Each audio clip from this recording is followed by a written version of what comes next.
여러분 안녕하십니까? 2023년 2월 19일을 맞아서 오늘 주일의 말씀으로 사무엘상 15장 1절에 9절의 말씀 함께 나누겠습니다. 1절 사무엘이 사울에게 이르되 여호와께서 나를 보내어 왕에게 기름을 부어 그의 백성 이스라엘 위에 왕으로 삼으셨은즉 이제 왕은 여호와의 말씀을 들으소서. 3절 지금 가서 아말렉을 쳐서 그들의 몽유든 소유를 남기지 말고 진멸하되 남녀와 소아와 젖먹는 아이와 우양과 낙타와 나귀를 죽이라 하셨나이다 하니. 이어지는 말씀 7절입니다. 사울이 하일라에서부터 애굽 앞 수레리기까지 아말렉 사람을 치고 아말렉 사람의 왕 아각을 사로잡고 칼날로 그 모든 백성을 진멸하였으되 사울과 백성이 아각과 그의 양과 소의 가장 좋은 것 또는 기름진 것과 어린 양과 모든 좋은 것을 남기고 진멸하기를 즐겨 아니하고 가치 없고 하찮은 것은 진멸하니라. 아멘. 봉독에 올린 이 말씀을 중심으로요, 누가 나의 왕인가 하는 제목으로 말씀을 나눕니다. 이렇게 제목을 정하는 이유는요, 지금 우리가 사무엘상에 기록되어 있는 사무엘서 저자의 관점으로 지금 문맥을 따라서 말씀을 지금 우리가 이어가고 있기 때문에 이렇게 제목을 정합니다. 사무엘서 저자의 관점으로 읽게 되는 이 본문의 말씀은 하나님께서 원해서 세워진 왕이 아니라 백성들이 자기들의 욕구를 이루기 위해서 백성이 원해서 세워진 그 왕은 어쩔 수 없이 하나님의 뜻을 이루어드릴 수 없으며 자기 자신의 방식으로 자기 길을 갈 수밖에 없다는 것을 오늘의 본문이 보여주고 있습니다. 우리가 앞서 블레셋과의 전투에서 하나님의 전쟁 개시 허락과 군령을 받지 않고 자기 마음대로 백성들이 막 흩어지니까 초조한 나머지 제사를 드려버리고 하나님의 전쟁 개시와 군령 없이 자기 마음대로 하나님의 전쟁을 자기 전쟁으로 치르려 했던 사울의 잘못을 사무엘이 준엄하게 책망하고 그나마 패전할 수밖에 없는 그 전쟁에서 그의 아들 요나단이 믿음으로 참 하나님의 개입을 끌어들이는 그 믿음이 발동된 그 전쟁으로 승기를 잡아서 이렇게 큰 승리는 아니지만 그 블레셋을 물리친 그 전쟁이 있었습니다. 이제 이어지는 오늘 말씀의 이 전쟁은요, 앞서서 자신이 잘못한 것에 대해서 실수와 잘못을 하나님께 대한 불충을 만회할 수 있는 정말 좋은 전쟁의 기회가 되는데요. 하나님께서 사무엘을 통해서 이렇게 말씀했습니다. 17절 오늘 읽은 말씀 1절에 나오지요. 하나님께서 나를 통해서 왕을 기름 부어 세우셨은즉 이제 왕은 여호와의 말씀을 들으소서 하면서 3절에 지금 가서 아말렉을 쳐서 그의 모든 소유를 남기지 말고 진멸하라. 이게 참 하나님의 심판 성격의 전쟁인 것이죠. 근데 진멸하는데 왕을 비롯하여 모든 백성 남녀노소 심지어는 가축대까지 다 진멸하는 그런 전쟁인 것입니다. 하나님께서 사울과 자기 백성 이스라엘의 손을 빌려서 지금 아말렉에 대한 심판을 이렇게 집행하려고 하는 것입니다. 왜 그런가 하면요, 우리가 출애굽기 17장에 보게 되면 출애굽한 이스라엘 백성들을 아말렉이 광야에서 출몰해서 강도떼같이 달려들어서 많이 괴롭혔거든요. 하나님의 백성들을 괴롭히는 그러한 종족들을 하나님께서 자기 원수로 생각하시고 그들과 영원히 싸우겠다고 그렇게 출애굽기 17장 16절에 이렇게 말씀하셨습니다. 그래서 이제 이 전쟁에 대한 심판 성격의 전쟁을 수용하게 하신 것이죠. 보통 고대 근동으로서 이러한 전쟁의 이름을 헤렘이라고 말하는데요. 헤렘은 곧 야훼의 전쟁, 거룩한 성전, 심판 성격의 전쟁으로 우리가 이렇게 이해할 수 있는 것이고, 이 조건은 모든 것을 다 진멸해야 되는 그런 성격의 전쟁인 것을 우리가 볼 수가 있습니다. 이때는요, 이스라엘이 출애굽한 이후에 약 500년이 지난 시점인데요. 이스라엘의 출애굽 당시에 광야에서 출몰했던 이 아말렉은 강도 때까지 그렇게 나타났다 사라지는 그런 그 종족이었는데요. 이 시점에 이르러서는 가나안 남부 하일라 가데스 바네아 그 전부터 시작해갖고 애굽의 그 입구가 되는 술까지 아주 큰 지역에 성읍을 이루고 살았던 것으로 오늘 본문의 말씀에 나옵니다. 하나님께서 지금 사울과 이스라엘을 통해서 하나님의 원수된 아말렉을 진멸하게 하시는데요. 그때 사울이 군대를 이렇게 소환했는데 약 20만 명의 보병이 모였고요. 유다 종족 가운데 지파 가운데서는 약 10,000명이 모였다 했죠. 그러니까 약 20여 명의 군대를 이끌고 진격을 하게 됩니다. 마침 이 광야에서 또 살고 있는 또 다른 종족으로서 겐족속 그들은 이스라엘에게 친우호적인 그런 종족이기 때문에 그들은 그 전쟁에 피해보지 않도록 피하라 했고요. 이제 사울은 군대와 함께 오늘 말씀 보게 되면 7절에 나오죠. 칼날로 모든 백성을 진멸했다 그랬습니다. 근데 여기서 이제 사울이 하나님의 전쟁으로서 헤렘, 그 심판 성격의 이 전쟁의 의미를 제대로 이해를 못해서 하나님께서 다 진멸하라고 한 가운데 남기는 실수가 있어요. 이게 뭐냐면 아말렉 왕 아각을요 죽여야 되는데 생포한 거예요. 살려놓은 거예요. 왜 그랬을까요? 당시 그 고대 근동지방의 관례를 보면요, 적장을 죽이지 않고 살리는 이유는 그 이후로 조공을 바치는 군신관계, 주종관계를 만들기 위한 그런 심리가 이 속에 담겨 있고요. 또 우리가 아는 대로 가축대 가운데서 하찮고 보잘것없는 가치 없는 것들은 말씀하신 그대로 다 진멸했는데 살찌고 기름지고 좋은 것들은 살려놓은, 그래서 자신들의 소유로 삼는 전쟁의 전리품으로 소유하는 그런 전쟁을 치른 것이죠. 이제 사무엘이 전쟁의 결과를 보기 위해서 전투 현장을 찾아왔을 때 바로 이런 점을 발견하고 문책하게 됩니다. 그때 사울이 변명이 뭐냐면요, 우리 뒤에 있는 말씀인데요, 15장 20절에 보게 되면 백성들이 이렇게 원해서 이렇게 할 수밖에 없습니다, 이렇게 좀 변명을 하는 거예요. 결국 뭐예요? 지금 사무엘서 서자의 관점은 이거예요. 하나님께서 원해서 세워진 왕이 아니라 백성들이 자기 욕구를 이루기 위해서 백성이 원해서 세워진 왕은 결국 하나님의 뜻을 이루기보다는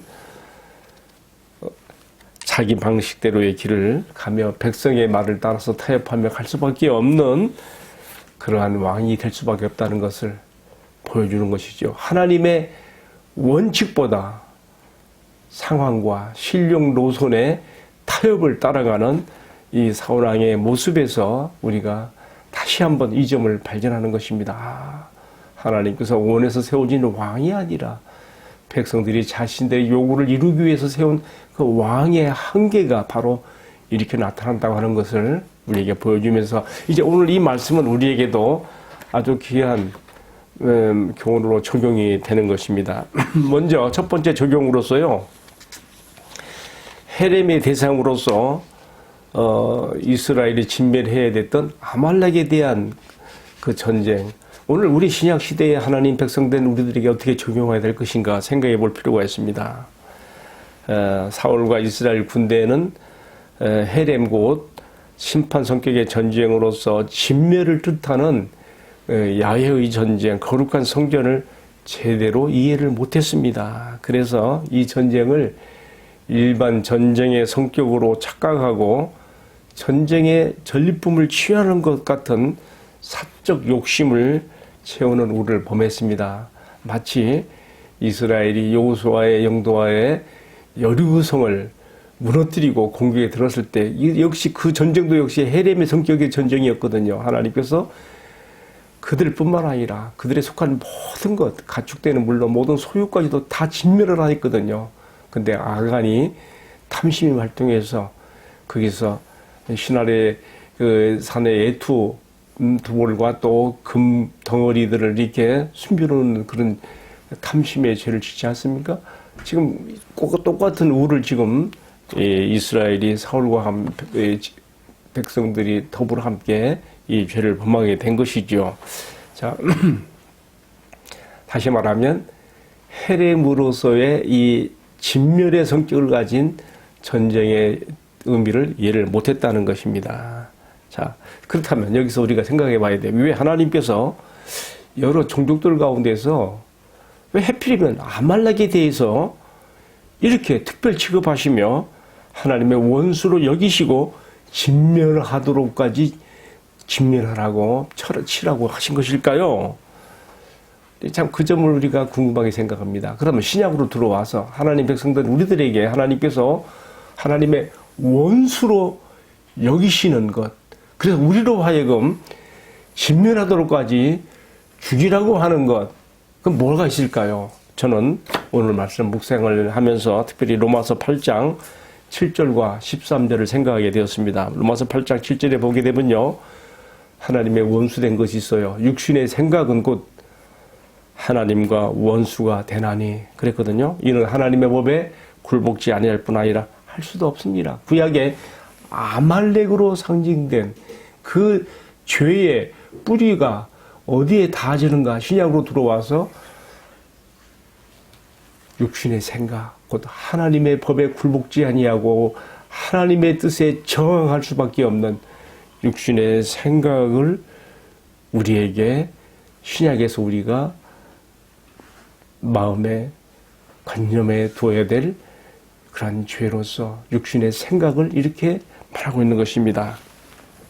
따라서 구약의 아말렉을 진멸하도록까지 치라 하신 것처럼 하나님의 원수된 육신의 생각을 우리가 진멸하도록까지 강한 자세로 나가야 한다는 것을 배우는데요. 로마서 8장 12절 14절에 이렇게 나와 있지요.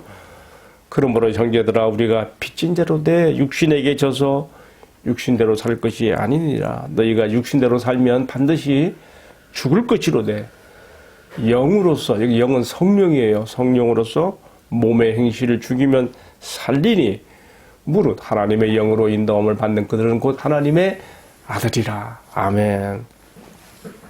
자, 우리는 여기서 이제 구약에서 이스라엘이 하나님의 심판 성격의 전쟁으로서 헤렘 전쟁을 치러야 되는 동일한 그러한 내용과 원리로서 신약의 하나님 백성된 우리들이 하나님과 원수된 구원받은 하나님의 백성들을 이렇게 저렇게 괴롭히고 해치고 상하여하며 하나님의 백성으로서의 전지를 가로막는 육신의 생각에 대해서 우리가 어떻게 대해야 되는가를 오늘 본문의 말씀의 적용으로 우리가 마음 깊이 새기게 되는 것입니다. 이어지는 말씀에 또 교훈과 적용들이 있는데요.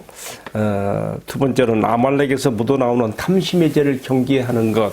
다음에 세 번째는 헤렘의 성격을 가진 영적 싸움에서 우리가 말씀의 원칙을 따라서 상황과 실용 룰손으로 타협을 물리칠 것. 그리고 네 번째는 하나님께 순종하되 온전한 순종을 해야 된다는 것. 사울과 이스라엘 백성들은 순종하긴 했어요. 그렇지만 살지고 기름지고 좋은 것들은 진멸하지 않았습니다. 부분적인 순종이지요. 부분적인 순종은 참 순종이 아니라는 것. 하나님이 순종으로 인정하지 않는다고 하는 것. 바로 여기서 이제 사울이 결정적으로 왕위에서 폐위되어지는 나락으로 떨어지게 되는 시발이 되는 것을 우리가 볼 수가 있습니다. 사실 아말렉과의 전투는요, 한 번의 기회가 주어진 거였었어요. 지난날의 실수와 잘못을 만회하고 다시 한번 하나님의 뜻 가운데 서서 자신을 만회할 수 있는 기회였는데 그 기회를 또 이렇게 달려버린 것이죠. 자, 오늘 말씀을 마무리하겠습니다. 많은 교훈을 남겨주는 오늘의 말씀에서 결국 한 가지 주제로 규착이 되는 것은 이 책 사무엘서 저자의 관점처럼 누가 너의 왕이냐는 것이죠. 누가 나의 왕이냐는 것이죠.